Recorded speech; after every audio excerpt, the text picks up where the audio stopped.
Saturday Parayan, Chapter 16 and 17.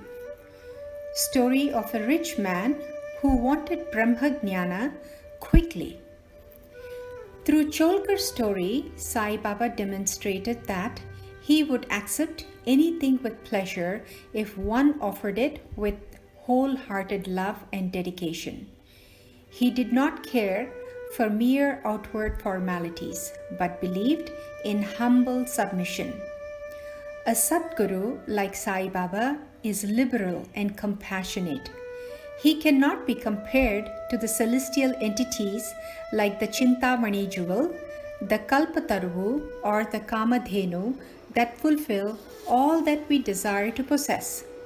Baba, however, gives only what is required for our well-being. The following is the story of a rich gentleman who came to Baba with the intention of receiving Brahmajnana. This prosperous gentleman had amassed wealth and possessed all riches that included several houses, fields, lands, servants, and dependents. Being fully satisfied materialistically, he approached Baba to bless him with Brahmajnana. Knowing this avaricious man, who was always engrossed in wealth and material comforts and never bothered to give away even a pie in charity, his friends tried to dissuade him. However, he traveled to Shirdi, fell at Baba's feet, and goaded him to show him Brahman at the earliest. Baba replied, "Dear friend, do not be anxious. I shall show you the Brahman immediately. All my dealings are in cash and never on credit.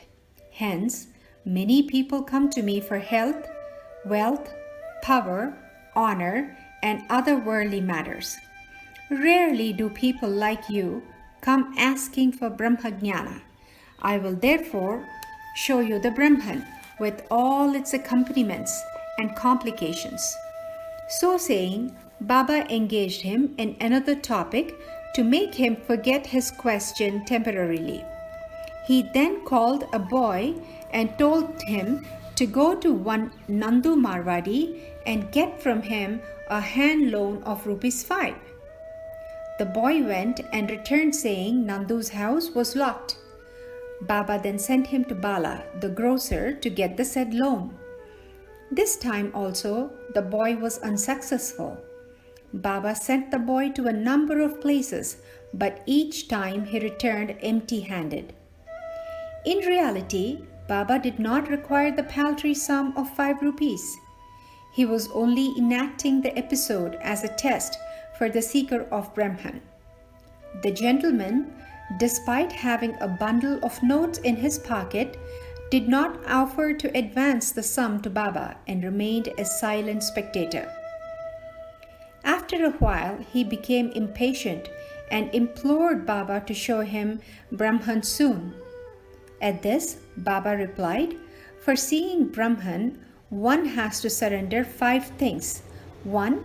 5 pranas, vital forces. 2. 5 senses of action and perception. 3. The mind. 4. The intellect. And 5. The ego." The path of self-realization or Brahmajnana is as hard as treading on the edge of a razor. Certain qualifications are absolutely essential for realizing God, Brahman, which include 1. An intense desire to get free. 2. A feeling of disgust towards worldly things. 3. Introversion or antarmukha. 4. Turn away from wickedness. 5. A life of celibacy. 6. Preferring good to the pleasant. 7. Control of mind and senses. 8. Purification of the mind. 9. Grace of a guru. And lastly, 10.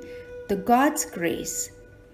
Only when the Lord is pleased, he gives man the viveka and vairagya and takes him beyond the ocean of mundane existence. Baba then turned towards the gentleman and said, "You have in your pocket Brahman in the form of 250 rupees, 50 times 5. Please take it out." When the gentleman took out the bundle of notes from his pocket, he was surprised to find exactly 250 rupees, 25 notes of rupees 10 each. Realizing Baba's omniscient nature, he was deeply stirred. He fell at Baba's feet and pleaded for his blessing. Then Baba said to him, "Roll up your bundle of Brahman, currency. Unless you get rid of your greed, ego, and attachment towards worldly pleasures like wealth, progeny, prosperity, etc., you cannot achieve real Brahman. Greed and God are poles apart, eternally opposed to each other. A greedy man cannot have peace, contentment, or steadiness of mind, and hence all the sadhanas are of no avail. Purification of the mind is absolutely essential, without which all spiritual efforts are merely show and pomp. My treasury is full, and I can give anyone whatever he wants, but he must qualify to receive my gift. You shall be benefited if you heed my words carefully. Sitting in this masjid, I shall never speak the untruth." Baba's message to the gentleman was indeed a spiritual feast to all those present in the masjid. Special characteristics of Baba. Many saints actually leave their houses, stay in the forests or hermitages, and remain in solitude to attain salvation. However, Baba was different. He had no home, family, or relations, distant or near. Yet, he lived in the society, begged for his daily food, sat under the neem tree, and carried on worldly chores, while simultaneously teaching people how to live or behave in this world. He always strived for the welfare of his devotees. Om Namo Sayinathaya. Shanti Shanti Shanti.